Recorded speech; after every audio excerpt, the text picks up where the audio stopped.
The influence of pharmaceutical companies on our healthcare system is immense and affects us more than we might realize. Joining us to shed light on this complex topic is Dr. J.P. Saleeby, Medical Director for Carolina Holistic Medicine.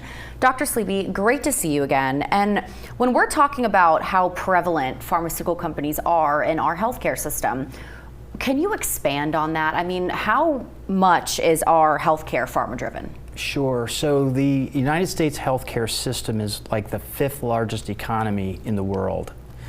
And a lot of it has to do around pharma, big pharmaceutical companies. We call them big pharma. They sponsor a lot of television and radio programs. So their message is, what they derive and what they want to promote, their narrative, essentially. And you see that every other TV commercial is a new drug for psoriasis or a new product that they're launching on the market.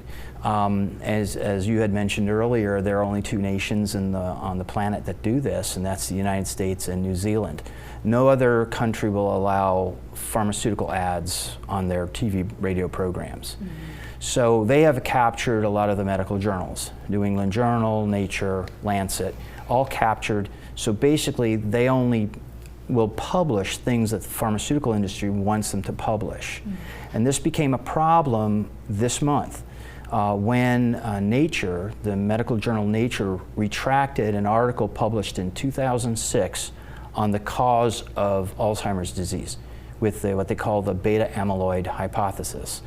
So it showed through images that beta amyloid collected in the brain. So this drove, for the last 20 years, research and research money. We're talking billions of dollars to research drugs and therapies to reduce beta amyloid.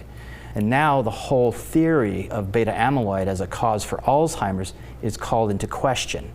So we're back at square one now, but billions of dollars of research money has been wasted.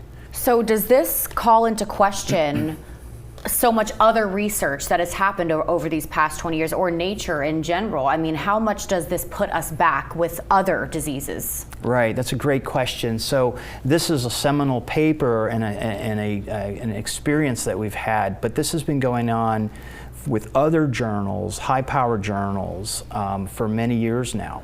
And this probably started 50 years ago, and we call evidence-based medicine. We base our recommendations and guidelines on the evidence published in medical journals. Now, if you can't trust them because they've discredited themselves or they're being corrupted or bought out, then that calls into question lots of things. Cardiovascular disease, like what's the real implication of using statins for cholesterol? The cholesterol hoax, they're now calling it. SSRIs for depression. Other drugs for bone resorption drugs, like your bisphosphonates. Is the stuff published in these journals actually factual, or is it made up by pharma? Yeah. And now you mentioned before about the TV commercials, and I can speak for myself. When I see a medication that is on television, it gives it so much more credit, right? You feel like you can trust this.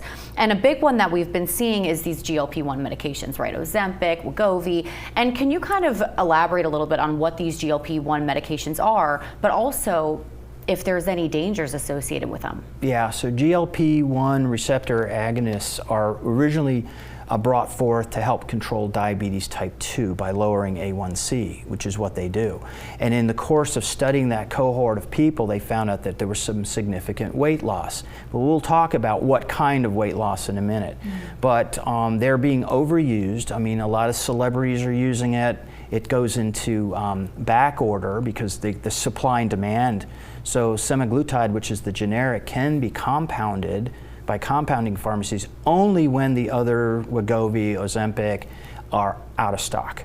So there's this kind of back and forth. Sometimes they can, sometimes they can't. But because it's being overused, we are now seeing all these side effects amplified. Things like dyspepsia or reflux, gastroparesis. We're seeing acute pancreatitis. We're seeing acute renal failure, obstruction of the GI tract, like intestinal obstructions, and we're seeing weird rashes. We're seeing what often you see on TV called Ozempic face, or Ozempic fingers, or Ozempic butt. This is where you lose muscle. So muscle loss is extremely seen, and if you don't exercise while you're on Ozempic, you will lose muscle along with your fat. And we don't know the ratios of what we call, white fat and brown fat, but it's problematic. Dr. Saleeby, we are going to take a short break, but we are going to continue our conversation with Ozempic in just 2 minutes. Okay. Thank you so much. We're back after this.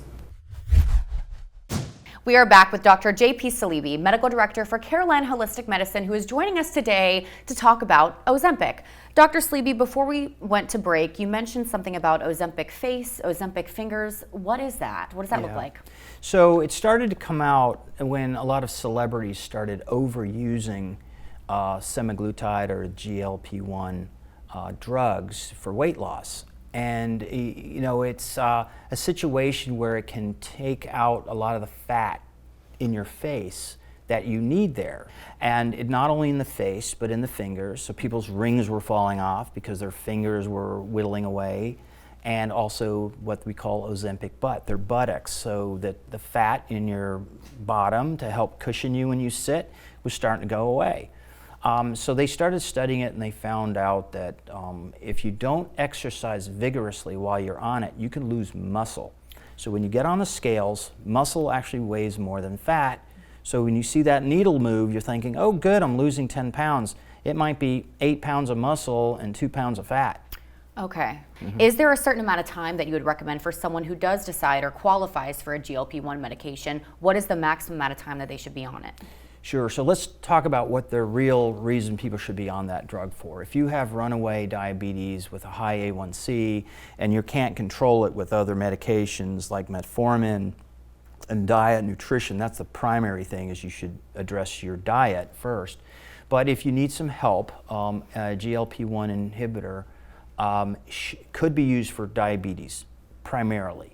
Now, I'm not big in promoting that for weight loss. I could jumpstart a patient who is morbidly obese, say, let's jumpstart you with a GLP-1 and see how we do for 1 or 2 months. I'm not inclined to write it more than that. Okay. I think maximum 3 months. But there are people taking it far longer and at far higher doses. And I feel like a lot of people are using it as kind of this quick fix, or, oh, they want to lose a few pounds. This is the easier way to do it rather than dieting and exercising. But I have also heard that these GLP-1 medications are being studied for alcohol abuse disorder. Have you heard that as well?